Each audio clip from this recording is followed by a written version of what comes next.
go when we are talking about electoral reform. Electoral reform is very simple. The point is, nobody wants to do it. The government doesn't want to do it. What does electoral reform require? What we've been saying. Number one, give machine-readable voter lists to all political parties 1 month before the election. That's the first step. The second step is take back the law that allows the destruction of CCTVs, CCTV footage. Very simple, not difficult.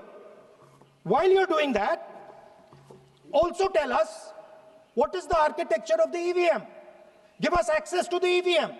Let our experts go and see what is inside the EVM. Till today, we have not had access to the EVM.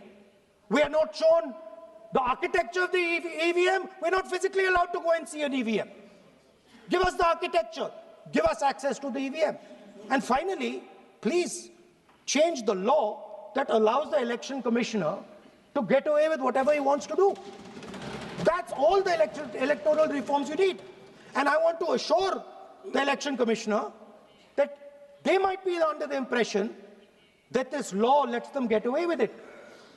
Let me remind them, don't worry, we are going to change the law, and we are going to change it retroactively, and we are going to come and find you. Right? So this is the situation that the country is faced with. You know, everybody says to us, India is the biggest democracy. Actually, I was thinking today, we're not just the biggest democracy, we're the greatest democracy. And I'm not saying it just like that. I'm saying it, America calls itself the oldest democracy. But the democracy that weaves together the largest number of people, the largest diversity of people, the largest number of languages, the largest number of states is this country. And so our most powerful asset, the thing that stitches together the entire concept of modern India, stitches together the fabric of modern India, brings people together, allows them to build this great nation, is being attacked by these people. They're destroying it. You know they're destroying it, I know they're destroying it, and they know they're destroying it. And I'd like to conclude by saying that the biggest anti-national act you can do is vote chori. There is no bigger anti-national act that you can do than vote chori. Because when you destroy the vote, you destroy the fabric of this country. You destroy modern India, you destroy the idea of India. So I'd like to conclude by saying vote chori is an anti-national act, and those across the aisle are doing an anti-national act. Thank you. इन्होंने यहाँ पे तमाशा किया है, हमारा दिल दहल जाता था इनको देखकर। एसआईआर ये वेल में उतर जाते थे। यहाँ पर इन लोगों ने डराना, धमकाना, धक्का मुक्की, ऐसा कोई इन्होंने किसी तरह की कोई बदतमीजी नहीं है जो एक भी दिन इन्होंने संसद भवन चलने नहीं दिया। हम जनता के प्रतिनिधि हैं, हम यहाँ पर उनकी आवाज लेकर आते हैं, हम कुछ सीखने आते हैं, हम नए सांसद हैं। इन्होंने संसद अगर पिछले 2-3 दिन को छोड़ा जाए तो साल पर शायद ही थोड़ा चलने दिया है। एसआईआर कर करके इन्होंने यहाँ पे तमाशे किए, लेकिन अब जब इनको बोलने की बारी आई एसआईआर पे, तो अध्यक्ष महोदय जी, हम देख रहे हैं कि कल leader of opposition Rahul Gandhi ji ने, मुझे लगा क्या खुलासा होगा, हम भी बड़े उत्सुक थे, सारी साल हमने एक ही शब्द सुना है, अब ये क्या ग्रैंड रेवलेशन होगी। लेकिन राहुल गांधी जी जो लीडर ऑफ ऑपोजिशन है, उन्होंने कल जब कहा खादी है, खादी में धागे हैं, धागे में लोग हैं, लोगों के अंदर, उनको जब कहा गया कि आप पॉइंट की बात कीजिए, तो उन्होंने कहा कि मैं अपना फ्रेम कर रहा हूं, मैं अपना आर्गुमेंट फ्रेम कर रहा हूं। और इतनी देर बाद जब वो फ्रेम करके पहुंचे, तो ले देकर वो वापस उसी अंतर्राष्ट्रीय मूल की महिला अध्यक्ष जी, मैं एक महिला होने के नाते आपसे रिक्वेस्ट करना चाहती हूं कि every woman is entitled to her dignity. वो अंतर्राष्ट्रीय मूल की है, विदेशी महिला है, लेकिन उन्होंने कितनी बार आकर उन्होंने सोशल मीडिया पे कहा है कि मैं कभी भारत नहीं गई हूं, मेरा हरियाणा चुनाव से कुछ लेना देना नहीं है। लेकिन फिर भी ये लोगों ने बिना किसी ठोस सबूत के उनका यहाँ पे फोटो बना के उन्होंने उनको उछाला, यहाँ पे उनकी तस्वीर उछाली यहाँ पर एवरी, और यहाँ पर प्लेक कार्ड यूज करना भी अलाउ नहीं है। इन्होंने फिर भी नियमों का उल्लंघन किया। मैं चाहती हूँ सबसे पहले तो मैं इस सदन की तरफ से उन महिला से बहुत ही माफी मांगती हूँ कि इस सदन में बिना कि उनकी आजकल जो पर्सनैलिटी राइट्स का भी एक बहुत बड़ा क्राइम होता है, उसके उपरांत उनका फोटो यहाँ यूज किया गया। मुझे बहुत खेद है। भारतीय संसद भवन की तरफ से हम उनसे माफी मांगते हैं। और ये देखिए, महिलाओं का हमेशा ये अपमान करते हैं, लेकिन हमारे प्रधानमंत्री चाहे बेटी बचाओ बेटी पढ़ाओ हो, महिलाओं को शौचालय देने से लेकर, महिलाओं को गैस देने से लेकर, महिलाओं को जो है वो छात्रवृत्ति न जाने कितनी ऐसी योजनाएं हैं।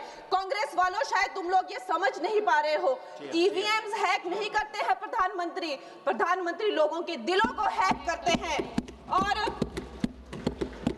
और ये लोग दुहाई देते हैं कि वो जो पुराने जमाने के दकियानूसी, वो जो चिट कागज पे लिखकर जो मतदान होता था वो सबसे अच्छा था। ये लोग भूल गए वो दिन, आप लोग भूल गए वो दिन। इंदिरा गांधी वर्सेस राज नारायण का केस, उसको जो है इतिहास में The case that shook the nation के नाम से जाना जाता है। उस पर मैंने एक फिल्म भी बनाई हुई है। वोट चोरी और वोटों की धांधली के लिए एक प्रधानमंत्री पे एक साधारण से नेता ने केस किया था और उस धांधली में वो पकड़ी गई थी। हर उनका जो आरोप है उसमें सच सिद्ध किया गया था और रातों रात उनको कुर्सी छोड़ने के लिए कहा गया था और रातों रात जो है उनको ये आदेश दिया गया था कि आगे इतने सालों तक आप कभी जो है वो चुनाव लड़ नहीं सकते। ये धांधलियां इन्होंने करी हुई हैं और ये जो है उस टाइम के बैलेट बॉक्सों को उठाकर ले जाते थे ये लोग और आज कहते हैं कि इनको ईवीएम्स जो है वो हैक हो जाते हैं। अध्यक्ष महोदय जी, मैं इनको याद दिलाना चाहती हूँ, प्रियंका गांधी जी कहती हैं कि छोड़ो पुरानी बातें, हम पुरानी बातें नहीं करेंगे, हम पुराने लोगों के बारे में नहीं बोलेंगे। तो मैं ये जानना चाहती हूँ कि आपकी जो माता जी हैं वो तो आपकी अध्यक्ष है और इस वक्त की वो अध्यक्ष है। उनकी जो है आप देखिए, जब उनकी नागरिकता नहीं थी, जब उनके पास 1983 में नागरिकता आई, उसके कितने साल पहले से वो वोट देती आ रही हैं।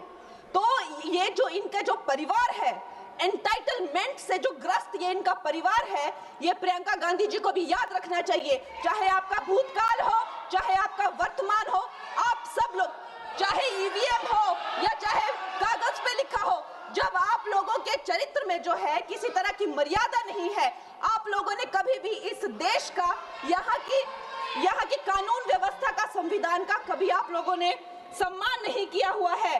और अध्यक्ष महोदय जी, बिहार में जैसे ही एसआईआर आया, एसआईआर लागू हुआ, हमारी सरकार ने जो है कम से कम 60 लाख से ज्यादा अवैध, अब ये वोट, ये जो सारे अमाननीय वोट कार्ड है, ये सिर्फ घुसपैठियों के नहीं है। कुछ ऐसे लोग हैं जो माइग्रेट हो गए हैं, कुछ ऐसे भी लोग हैं जो इस दुनिया में है ही नहीं। 60 लाख से ज्यादा। और अगर वो लोग जेन्युइन थे तो उन्होंने, किसी ने तो रिक्वेस्ट करनी चाहिए थी कि भाई मेरा वोटर आईडी कैंसिल हुआ है।